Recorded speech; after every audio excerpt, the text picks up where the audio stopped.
Hello again, Year 2. Miss Vaughan here, and today Miss Vaughan's video is about your reading records. Now, these are really handy to use whilst you're home learning and whilst we're not and we're in school as normal, because they have some really good parts to them. So first of all, I'd like to show you the parts at the beginning, which are handy for our grown-ups as well. Here are some hints and tips for your grown-ups, but the other side are some questions that you could be asked whilst you're reading.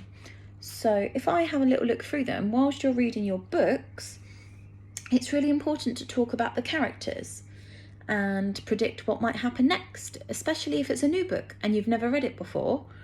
It's really interesting to make up your own parts of the story before you read them to see if you were thinking the same thing as the author.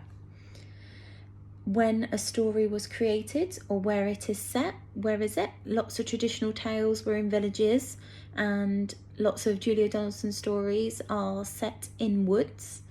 So where was your book set? Where are the characters? Where do they live? There's lots of other stories and questions that you can have a look at, and you'll notice in here it says, tell me about the text. How was the text arranged? Text is just the writing that you're reading. So whether it be a recipe or a magazine or a usual storybook or a non-fiction book, a non-fiction text, all it means is the writing. And then giving your opinion about books is really important, because why would you want to read something that you don't enjoy? So when you start to think about what you like about stories and what you like about non-fiction texts, then you'll become an established reader, because then you have a preference over what you read. That means you decide whether you like a book or not based on previous books that you have read.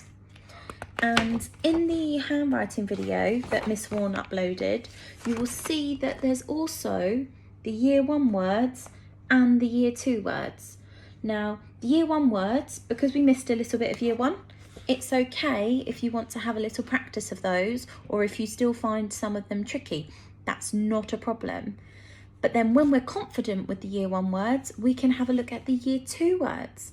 And by the end of Year 2, and remember, we're only at the beginning of Year 2 at the minute, but at the end of Year 2, if you could read most of those words and spell most of those, that would be brilliant.